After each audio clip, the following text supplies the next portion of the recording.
Hello दोस्तों, स्वागत है आपका एक बार फिर से हमारे online platform study with Surya academy पर। दोस्तों, हमने अपने इस चैनल के माध्यम से पॉलिटी का सीरीज स्टार्ट किया हुआ है। अभी तक हमने पॉलिटी के अंदर में राष्ट्रपति, उपराष्ट्रपति, प्रधानमंत्री, काउंसिल ऑफ मिनिस्टर, संसद, लोकसभा स्पीकर, राज्यसभा का जो चेयरमैन होते हैं वो सब प्रोविज़न देख लिए हैं, कैसे उनको हटाया जाता है, कौन सी मेजोरिटी आती है, इफेक्टिव, सिंपल, जो भी है वो आपने सब अच्छे से प्रिपेयर किया। उसको देखिएगा अगर नहीं पता है तो, क्योंकि मैंने आपको वहाँ पर कराया। देखो, ये जो सीरीज चल रही है पॉलिटी की, ये बिल्कुल टू द पॉइंट है पीसीएस एग्ज़ाम को लेकर के।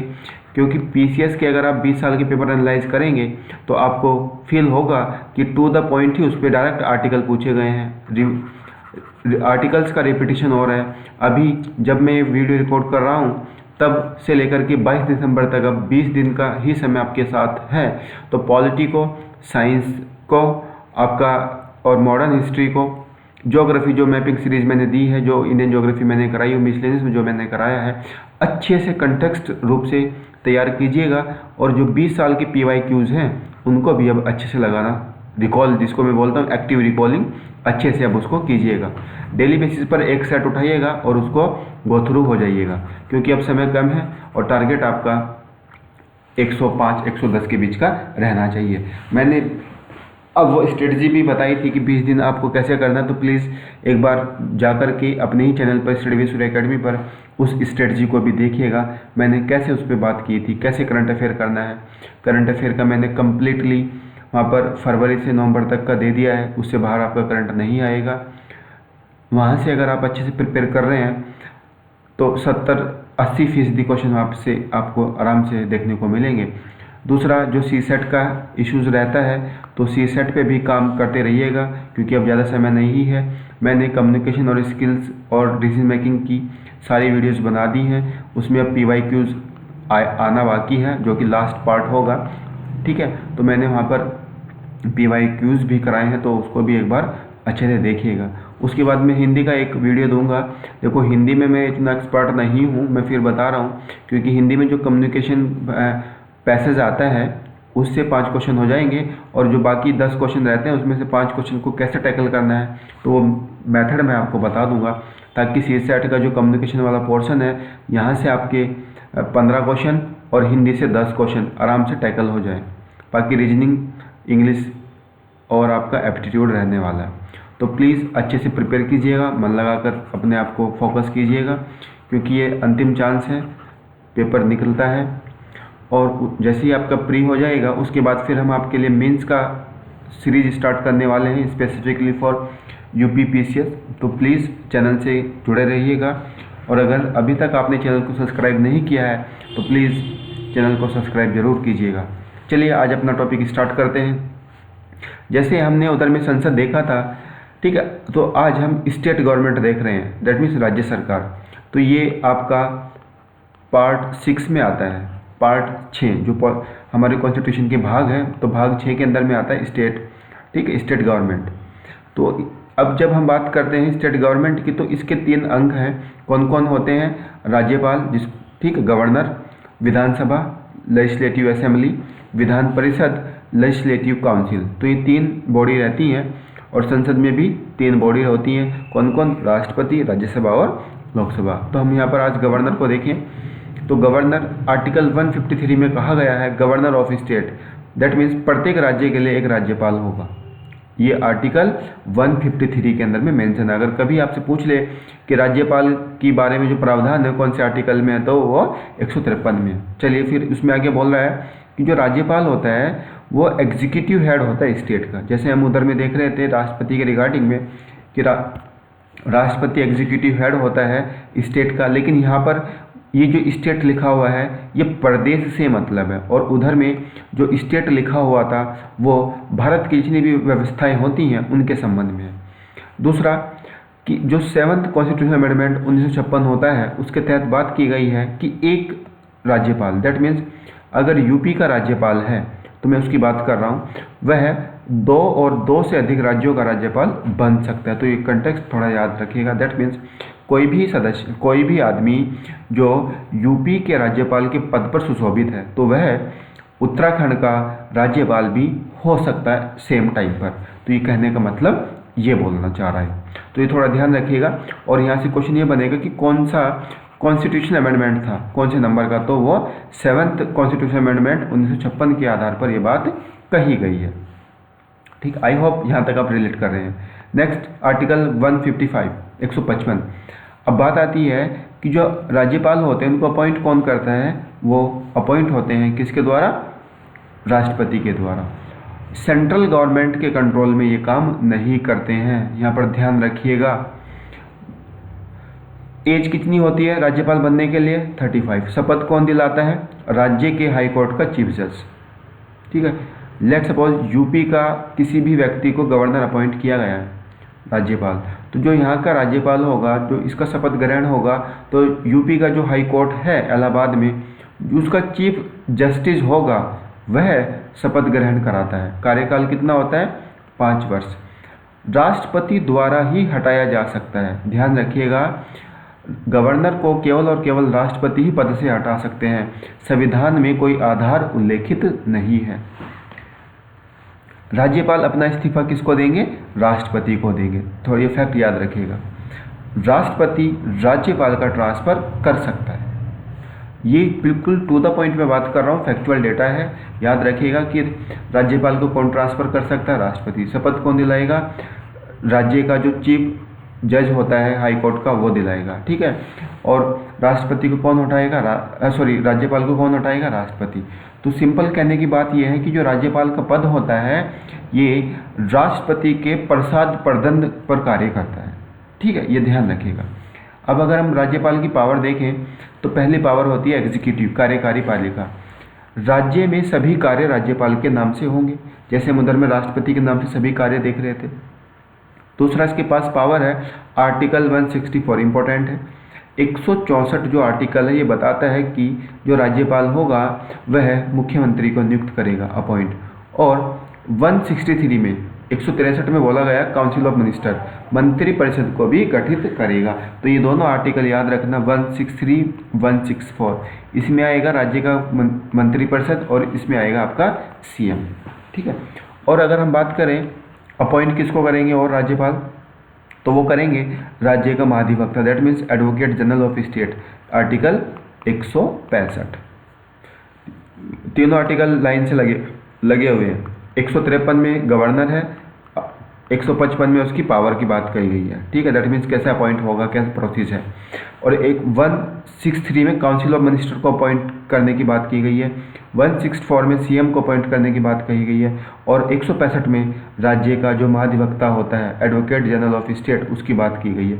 अभी जो एडवोकेट जनरल ऑफ स्टेट होता है ये राज्य के हाई कोर्ट में सरकार का वकील होता है, बस ये ध्यान रखना, ये कॉन्स्टिट्यूशनल बॉडी है। नेक्स्ट अपॉइंट करेगा स्टेट इलेक्शन कमिश्नर को, जो इलेक्शन कमीशन होते हैं ना, तो इलेक्शन कमीशन का जो हेड होगा कमिश्नर, उसको अपॉइंट करता है। ये इंपॉर्टेंट फैक्ट है यहाँ पर, क्योंकि अगर राज्य की बात हो रही है तो गवर्नर के पास वो एग्जीक्यूटिव पावर है। अगर हम सेंट्रल इलेक्शन कमीशन की बात कर रहे हैं, इलेक्शन कमीशन ऑफ इंडिया, तो वहाँ पर कौन अपॉइंट कर रहा था, आपके राष्ट्रपति। तो ये ध्यान रखिएगा। Next state public service commission के जो चेयरमैन होते हैं और जो मेंबर होते हैं, ठीक है, उनको भी अपॉइंट करते हैं। जैसे आप यूपीपीएससी, हमारे पास एक आयोग है जो इसके अध्यक्ष होते हैं, उनको अपॉइंट गवर्नर करता है, जो भी मेंबर होंगे उनको अपॉइंट भी गवर्नर करता है। बट अगर इनको रिमूवल की बात आती है तो राष्ट्रपति जी करेंगे, ध्यान रखिएगा, इंपॉर्टेंट फैक्ट है। और जो राज्य का फाइनेंस कमीशन होता है, स्टेट वित्तीय आयोग, उसको भी आपके राज्यपाल ही अपॉइंट करेंगे। ठीक है, और अगर हम सेंट्रल फाइनेंस कमीशन की बात करें आर्टिकल 280 में, तो उसको कौन अपॉइंट कर रहे थे, भारत के राष्ट्रपति। ठीक है, तो आर्टिकल यहाँ पर याद रखिएगा। नेक्स्ट अगर हम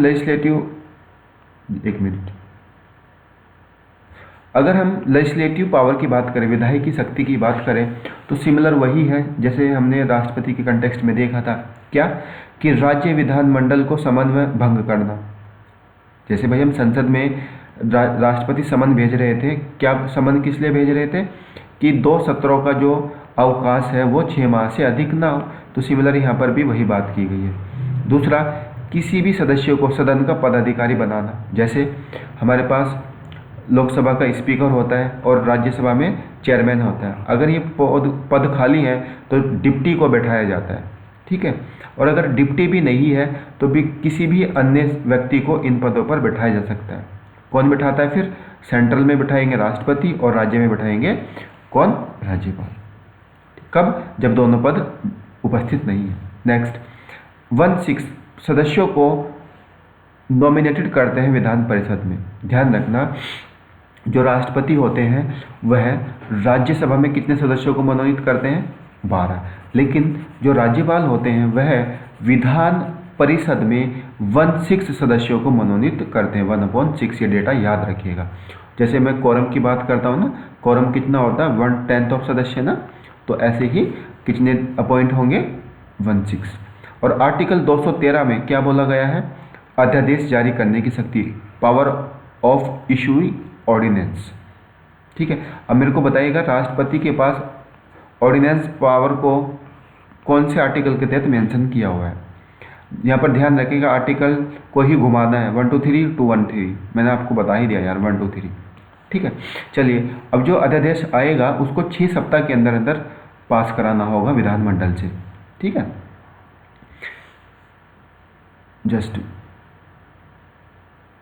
चलिए, विधानमंडल में state finance commission, state public service commission व कैग स्टेट रिपोर्ट भेजता है। अब सुनिएगा, ये जितने भी बॉडी हैं जिसकी मैं बात कर रहा हूँ, जैसे कि स्टेट फाइनेंस कमीशन, राज्य वित्तीय आयोग, राज्य लोक सेवा आयोग और कैग की जो रिपोर्ट होती है स्टेट स्पेसिफिक, इन सभी रिपोर्टों को ये बॉडी किसके पास भेजती है? राज्यपाल के पास भेज, और राज्यपाल किसके पास भेजता है? फिर विधानमंडल में। अब आप वही प्रोसेस मानिएगा कि रिपोर्ट आती है राष्ट्रपति के पास, राष्ट्रपति भेजते हैं पार्लियामेंट के पास, पार्लियामेंट किसके पास भेजते हैं? फिर पैक के पास, पब्लिक अकाउंट कमेटी। तो सिमिलर विधानमंडल में या विधानसभाओं में भी आपके ऐसे ही पैक की कमेटियाँ बनती हैं, ये ध्यान रखिएगा। नेक्स्ट पावर आती है आपके पास फाइनेंशियल पावर, वित्तीय पावर। विधानसभा में, अंडरस्टूड, विधानसभा में एनुअल फाइनेंशियल स्टेटमेंट रखना, दैट मीन्स इसको मैं बोलता हूँ बजट, ठीक है। और अगर मैं बात करूं राष्ट्रपति कौन से आर्टिकल के तहत संसद के अंदर में बजट पेश करते हैं? एनुअल फाइनेंशियल स्टेटमेंट, ठीक है। दोनों आर्टिकल याद रखना यार। फिर यहाँ पर आता है आर्टिकल 203। आर्टिकल 203 में आता मनी बिल। मनी बिल किसके संबंध में? राज्य के संबंध में। अगर मैं बात करूं संसद के रिस्पेक्ट में तो मनी बिल कौन से आर्टिकल में आता है और मनी बिल को कौन डिफाइन करता है? भारत के जो स्पीकर होते हैं, लोकसभा के जो अध्यक्ष होते हैं, वो मनी बिल को डिफाइन करते हैं। तो सिमिलर जो विधानसभा के अध्यक्ष होते हैं वह आर्टिकल 203 के अनुसार मनी बिल को डिफाइन करते हैं। नेक्स्ट आती है जुडिशियल पावर, ठीक है, न्यायिक शक्तियाँ। मृत्यु दंड की शक्ति नहीं है राज्यपाल के पास, ये की शक्ति किसके पास है? केवल और केवल राष्ट्रपति के पास, याद रखिएगा, ठीक है। और एक शक्ति और कौन सी है जो कि राज्यपाल के पास नहीं है? Court martial. राज्य हाई कोर्ट में जज अपॉइंट हेतु राष्ट्रपति से संपर्क करेगा, ठीक है। दैट मीन्स मैं बात कर रहा हूँ कि जो जुडिशियल पावर के कंटेक्स्ट में बात होती है, अगर हमें किसी भी हाई कोर्ट में जज को अपॉइंट करना है तो राष्ट्रपति राज्यपाल से परामर्श लेते हैं। कौन? राष्ट्रपति। देखिएगा, राष्ट्रपति संपर्क करेगा, मैं इसको रफ करता हूँ, ठीक है। नेक्स्ट पॉइंट, जिला जज को अपॉइंट करता है। यहाँ ये डायरेक्टली है कि जो आपके जिला जज होते हैं ना, डिस्ट्रिक्ट जज, उनको डायरेक्टली गवर्नर अपॉइंट करते हैं, ये ध्यान रखिएगा। क्योंकि अब विवेकाधीन शक्तियाँ क्या क्या हो सकती हैं? राष्ट्रपति शासन पर रिपोर्ट भेजना, ठीक है, ये इसकी क्या है? विवेकाधीन शक्तियाँ हैं। राष्ट्रपति के लिए बिल भेजना हाई कोर्ट के विषय में, अगर हाई कोर्ट की पावर के विषय में बात होती है तो वह बिल राज्यपाल राष्ट्रपति को फॉरवर्ड कर देते हैं। फिर शेड्यूल 6, अनुसूची 6 में राज्यों के अंदर, ठीक है, क्या कर, जैसे कि कौन कौन से हैं जो अनुसूची 6 में रखे हुए स्टेट हैं? AM TM, याद रखिएगा, असम, मेघालय, त्रिपुरा, मिजोरम, ठीक है। मैंने AM TM के नाम से इसको कोडिंग किया है क्योंकि ये पॉलिटी का सब्जेक्ट विषय है, पॉलिटी में आपने अच्छे से ये देख भी रहे हैं, ठीक है। चले, अब जो भी स्टेट शेड्यूल 6 में आ रहे हैं ना, तो राज्यपाल के पास इतनी पावर होती है कि वहाँ पर ट्राइबल डिस्ट्रिक्ट काउंसिल का गठन किया जाए। और जो ट्राइबल डिस्ट्रिक्ट काउंसिल होती है वह डायरेक्टली अपनी रिपोर्ट जो होगी वो किसको भेजता है, गवर्नर को भेजता है। ठीक है, अब मुझे एक बात बताइएगा कि अगर किसी भी एरिया को शेड्यूल एरिया या शेड्यूल ट्राइबल एरिया घोषित करना है तो ये घोषित करने की पावर किसके पास है, राष्ट्रपति के पास।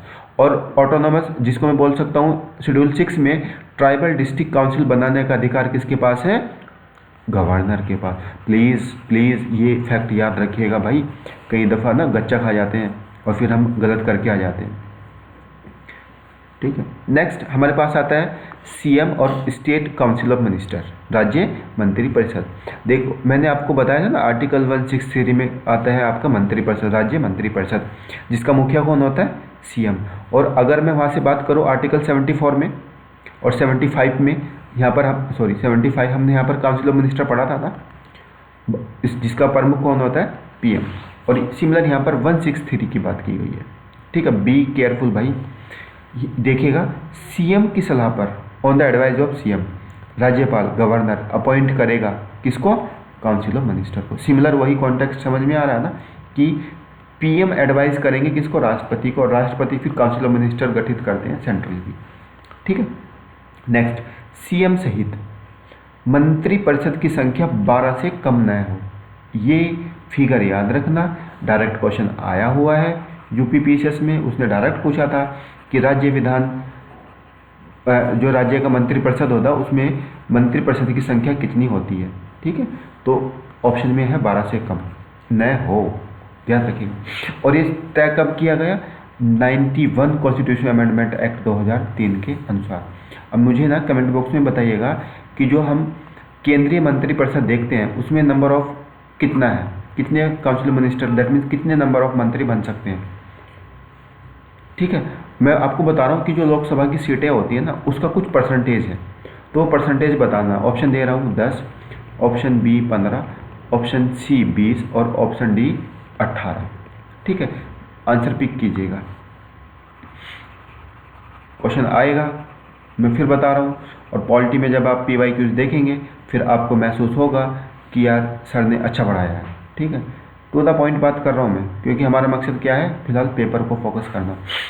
और जो आपके पास राज्य की विधान मंडल हो, विधान परिषद है, वह केवल और केवल विधानसभा पर निर्भर है, विधानसभा पर निर्भर है पूरा मंत्रिपरिषद जिसकी मैं बात कर रहा हूँ। जैसे हमने लोकसभा पे देखा था ना कि अगर लोकसभा भंग हो जाएगा तो आपका मंत्रिपरिषद भी भंग हो जाएगा। सिमिलर यहाँ पर भी वही कहानी है कि अगर आपका विधानसभा भंग हो जाएगा तो मंत्रिपरिषद भी भंग हो जाएगा।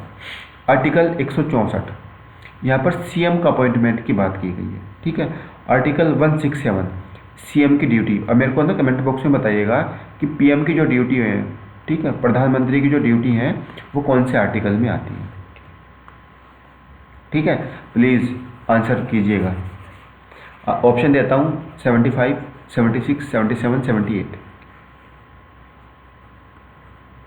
ठीक है, ये याद रखने की चीज़ें हैं, आप प्लीज़ इनको याद रखिएगा। अब यहाँ पर बात आती है विधानसभा और विधान परिषद की। विधानसभा को हम बोलते हैं लेजिस्लेटिव असेंबली, जिसमें हम बनते हैं MLA, और इसको बोलते हैं हम लेजिस्लेटिव काउंसिल, जहाँ पर बनते हैं MLC। ठीक है, तो सबसे पहले हम विधान परिषद को पढ़ते हैं। आर्टिकल 169 में विधान परिषद की बात की गई है। आर्टिकल याद, प्लीज़ सारे आर्टिकल 1 to 1 याद रखिएगा। आर्टिकल 169 में किसकी बात होती है, विधान परिषद की। ये कैसा हाउस है, परमानेंट हाउस है, जैसे हमने राज्यसभा को देखा था आर्टिकल 80 में। कितने सदस्य होते हैं, 40 से कम न हो और मैक्सिमम 100। ठीक है, 100 मैक्स और 40 मिनिमम। अब इनकी जो संख्या है वो कौन तय करता है, संसद। ठीक है, और एक क्राइटेरिया दे दिया गया है कि जो विधानसभा सदस्य होते हैं उसका 1/3 होना चाहिए, 1/3 ऑफ MLA। ठीक है, ये याद रखिएगा। इस तरह के नंबर जो है ना कंफ्यूजिंग कंटेक्स्ट में पूछ लिए जाते हैं कि परसेंटेज में या फिर नंबर में मैक्स कितना है, कौन तय करता है। तो मैं बिल्कुल 1 to 1 चल रहा हूँ। अब संसद क्या करेगी, संसद के पास अधिकार है कि वह विधान परिषद का गठन भी कर सकती है और उसको खत्म भी कर सकती है। ध्यान रखिएगा, कभी अगर क्वेश्चन आ जाए कि क्या विधान परिषद खत्म हो सकती है, मैंने लिख दिया ना स्थायी सदन, हाँ जी हो सकती है अगर संसद चाहे तो। उसको इस्टेब्लिश भी कर सकती है, उसको एबॉलिश भी कर सकती है। कार्यकाल कितना होता है? विधान परिषद का कार्यकाल नहीं होता, सदस्यों का कार्यकाल होता है 6 वर्ष। जैसे राज्यसभा का कार्यकाल होता है ना सदस्यों का 6 वर्ष। आयु कितनी होती है? 30 वर्ष। ठीक है। 1/10 सदस्य राज्यपाल मनोनीत करता है और 5/6 राज्यों सदस्य जो होंगे उन पर चुनाव होता है, 5/6। ये ध्यान रखिएगा। अब भारत के कितने राज्यों में विधान परिषद है? केवल और केवल 6 राज्यों में। कौन कौन? यूपी बिहार। देखो याद करने का तरीका तो बता रहा हूँ मैं। यूपी बिहार, आंध्रा तेलंगाना, महाराष्ट्र कर्नाटक, सारे सटे हुए हैं ना। यूपी बिहार, आंध्रा तेलंगाना, महाराष्ट्र कर्नाटक, बस याद हो गया। ठीक है ना। और अगर कोई ऑप्शन में दे दे तो आप उसको बाहर कर देना कि ऑप्शन में ये नहीं। नेक्स्ट, अब यहाँ पर पदाधिकारी की बात करें तो 2 होंगे, चेयरमैन और उप चेयरमैन। ठीक है। चेयरमैन जैसे हमने राज्यसभा में देखा था, सिमिलर उप चेयरमैन भी इधर में होगा। नेक्स्ट, विधान परिषद विधानसभा, आर्टिकल 170। यार प्लीज दोबारा सुनिएगा। 169 विधान परिषद, 170 विधानसभा। ठीक है। विधानसभा का गठन, ठीक है, इसमें बात की गई आर्टिकल 170 में। मैक्सिमम सीटें कितनी हो सकती हैं? 500। और मिनिमम सीटें कितनी हो सकती हैं? 60। मिनिमम सीटें कितनी है? 60 और मैक्सिमम 500। यूपी के अंदर में सबसे ज़्यादा है। ठीक है। तो ये मैं बोल सकता हूँ कि 60 से 500 के बीच में सीटें हो सकती हैं। अब यहाँ पर परंतु बट सिक्किम, गोवा, मिजोरम, ये जो क्राइटेरिया है मिनिमम 60 वाला, ये फुलफिल नहीं करता है। यहाँ से थोड़ा ध्यान दीजिएगा, क्वेश्चन पूछ लिया जाएगा कि कहाँ पर कितनी सीटें हैं। सिक्किम में है कितनी है विधानसभा की सीटें? 32। गोवा मिजोरम में कितनी है? 40। ठीक है। तो प्लीज़ इनको याद रखिएगा। ये कैसा हाउस है? अस्थायी, दैट मीन्स नॉन परमानेंट। और इसको हम क्या बोलते हैं? निम्न सदन। जैसे हमने लोअर हाउस बोलते हैं ना, निम्न सदन लोकसभा को, ऐसे ही विधानसभा को भी हम निम्न हाउस बोलते हैं। कार्यकाल कितना होता है? 5 वर्ष। पहले भी भंग हो सकता है। आयु कितनी होती है बनने का? विधानसभा के सदस्य बनने की आयु 25 वर्ष। ठीक है। आयु पे ना थोड़ा ध्यान दीजिएगा। देखो, अगर हम राष्ट्रपति और राज्यपाल की बात करें तो कितनी है? 35 वर्ष। अगर हम राज्यसभा का सदस्य और विधान परिषद का सदस्य की बात करें तो कितनी है? 30 वर्ष। ठीक है। और अगर हम लोकसभा और मेंबर ऑफ लेजिस्लेटिव असेंबली की बात करें तो उसकी कितनी है? 25। तो ये थोड़ा डेटा ना याद रखिएगा, यहाँ पे कंफ्यूज हो सकते हैं। ठीक है। अब मुझे ये बताइएगा आप कि जो स्पीकर बनते हैं उसकी आयु कितनी हो सकती है? स्पीकर बनने की आयु, विधानसभा का अध्यक्ष बनने की और लोकसभा का अध्यक्ष बनने की आयु कमेंट बॉक्स में मेंशन कीजिएगा प्लीज़, ये आपसे आज क्वेश्चन है। नेक्स्ट, यहाँ पर कितने पदाधिकारी होते हैं? 2, स्पीकर और डिप्टी स्पीकर।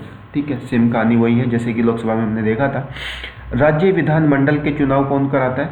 ये गलत लिखा हुआ है भाई। ठीक है। राज्य विधानमंडल के जो चुनाव होते हैं वो इलेक्शन कमीशन ऑफ इंडिया कराता है, यहाँ पर छुट्टियाँ नहीं कराता है, ऐसे लिखना। ठीक है। तो ध्यान रखिएगा, जो आपके पास विधानमंडल के चुनाव होंगे कौन कराएगा? Election commission of India, ECI। ये गलत है राज्य। ठीक है, हटा देना इसको। केंद्रीय चुनाव आयोग आपके विधानमंडल के चुनाव कराता है। जो राज्य विधान आयोग है, निर्वाचन आयोग है, ये केवल और केवल पंचायत के चुनाव कराता है। ठीक है। चलिए आगे, आर्टिकल 332। आर्टिकल 332 में क्या है? SC ST के लिए जो राजनीतिक आरक्षण है उसकी बात की गई है। ठीक है। और आर्टिकल 330 में बात की गई है लोकसभा के अंदर में जो सीटें का प्रावधान है। 3 यूटीज़ हैं जहाँ पर असेंबली है, कौन कौन? जम्मू कश्मीर, दिल्ली एंड पौंडुचेरी। ठीक है, ये ध्यान रखिएगा। अब यहाँ पर कुछ असेंबलीज हैं और काउंसिल सीट्स हैं, ये यहाँ से क्वेश्चन बन सकता है, एक बार नज़र मार लेते हैं। आंध्र प्रदेश में नंबर ऑफ असेंबली सीट कितनी है? 175। काउंसिल सीट कितनी है? 50। अरुणाचल प्रदेश में कितनी है MLA? 60। असम 126। बिहार 243 और 75 यहाँ पर क्या है, MLC है। Chhattisgarh 90, Goa 40, Gujarat 182, Haryana 90, HP that means Himachal Pradesh 68, Jharkhand 81, Karnataka में 224 हैं और 75 क्या है आपकी काउंसिल सीट्स हैं। केरला 140, MP 230, महाराष्ट्र 288 और 78 यहाँ पर काउंसिल सीट्स हैं। देखो अभी ये चुनाव हुआ है ना यहाँ पर, तो थोड़ा ध्यान रखिएगा, झारखंड में भी चुनाव हुआ है और महाराष्ट्र में भी चुनाव हुआ है। तो झारखंड में 81 है और आपका महाराष्ट्र में 288 है, ठीक है, याद रखिएगा।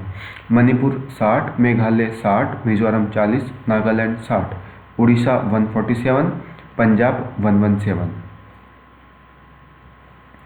ठीक है, राजस्थान 200, सिक्किम 32, तमिलनाडु 234, तेलंगाना 119 और तेलंगाना की विधान परिषद में 40 सीटें हैं। यूपी 403 MLA सीटें हैं और 100 परिषद सीटें हैं। उत्तराखंड 70, ठीक है, वेस्ट बंगाल 294 यूटीज देखें अगर हम बात, तो दिल्ली में कितनी है 70, पौंडुचेरी में कितनी है 30, जम्मू एंड कश्मीर में कितनी सीटें हैं, प्लीज़ अभी रिसेंटली चुनाव हुआ है, कमेंट बॉक्स में आंसर कीजिएगा, ठीक है। तो यहाँ तक हमने स्टेट को देखा है, ठीक है। अब जब नेक्स्ट सेशन आएगा तो उसमें हम लोकल गवर्नमेंट की बात करेंगे, ठीक है, पंचायत की बात करेंगे। तो प्लीज़ ये सेशन आप अच्छे से फील कर रहा होगा, आपने समझ में आ रहा होगा, क्योंकि हम टू द पॉइंट ही बात कर रहे हैं। अब आपका एग्ज़ाम अब ज़्यादा दिन तो नहीं रहा है, जल्द ही आप पॉलिटी को फिनिश करिएगा। अब आपके सामने अब मुश्किल से 3 लेक्चर और आने हैं, तो 3 लेक्चर में मैं कोशिश करूंगा कि पूरी पॉलिटी को वाइंड अप कर दूं। उसके बाद मैं फिर आपको मॉडर्न हिस्ट्री लेके चलूँगा, मॉडर्न हिस्ट्री भी मैं ऐसे ही टू द पॉइंट बात करूँगा। इसके बाद जैसे ही लगभग 15 तारीख के आसपास फिर मैं आपको कोई कंटेंट नहीं दूंगा, ठीक है, क्योंकि ये जो मैं आपको करा रहा हूँ ये जस्ट है रिवीजन है, जस्ट, ठीक है। इसको मैं बोल सकता हूँ रिकॉलिंग, एक्टिव रिकॉलिंग। आप इतना कर लेंगे, सुनते सुनते आप तैयार होता चलेगा, बस PYQs देखते चलिएगा, ठीक है। तो प्लीज़ अच्छे से वीडियो को देखिएगा, एनालाइज कीजिएगा और चैनल को सब्सक्राइब जरूर कीजिएगा। वीडियो देखने के लिए बहुत बहुत धन्यवाद। प्लीज़ चैनल को ज़रूर शेयर कीजिएगा, लाइक कीजिएगा, सब्सक्राइब कीजिएगा। धन्यवाद। खुश रहिए, मस्त रहिए, व्यस्त रहिए। जय हिंद, जय भारत।